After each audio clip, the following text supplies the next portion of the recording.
Hi, my name is Sean Mabry. I am a writer, and today I just wanted to give a quick update on my works in progress. So the Nephilim book is humming along just fine. I know it's been a while since I've posted a new chapter, but rest assured I will try to get chapter 3 out to you as soon as I can, most likely next week, because I actually do have chapter 3 written. See, part of what happened is that what I thought was going to be chapter 3 scooted back. I was kind of restructuring the whole first act, which I actually pretty much have Act 1 finished now. I'm like 13 chapters in, all the kind of setup stuff I've gotten on the page, but I ended up kind of restructuring things, so what was chapter 3 became chapter 4, and I ended up writing something new to be chapter 3, and right now, like, that chapter's pretty rough. It's probably twice as long as it actually needs to be, and there's definitely a lot of things I can kind of tighten and fine-tune, so I wanted to get that done first before I read it here on the channel. But that's in the pipe. You'll get that very soon. A few people have been asking, so I want to make sure you guys got that update on the Nephilim book. The other thing I wanted to announce here is that I've started work on a new project alongside this book called Ray.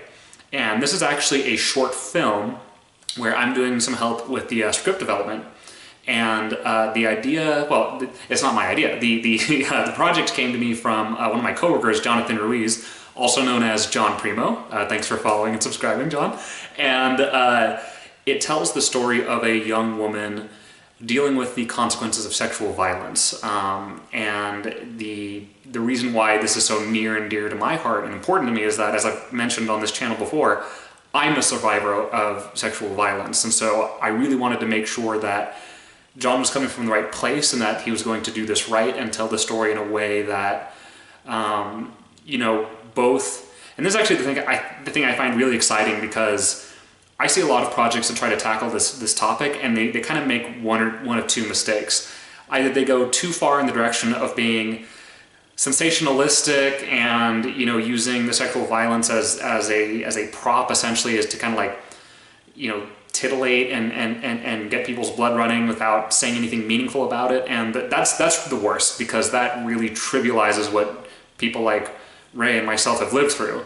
On the other hand, there are those that I think go too far in the direction of being a sort of rah-rah empowerment fantasy, and I totally get the need for that, and I don't mean at all to say that those works shouldn't exist or that we shouldn't have that, but part of the problem is that then you kind of lose the effect of saying, like, well, this is a real issue and it has real consequences, and, you know, even that can go too far. I mean, people complain about this all the time, where there's a character who is, you know, raped or sexually assaulted, and all of a sudden turns into some sort of Wonder Woman or Superman because of it. And the reality is that, though people are capable of amazing healing journeys, I've been on a pretty incredible one myself, it's never that simple, it's never that clean.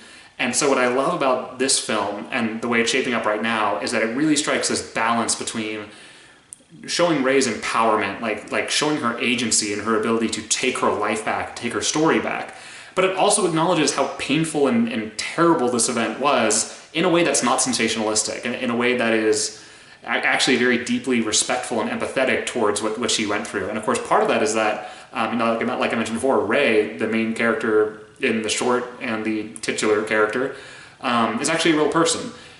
She's an actress living here in LA, and she approached John with the idea to do this project because she wanted to tell her own story. She wanted to do something to create awareness and build support for other survivors like her. So, like I said, this project's coming from a really good place. It's a very important topic that's really hard to get right, and that's why I'm so excited to be involved with it and to just do my part, you know.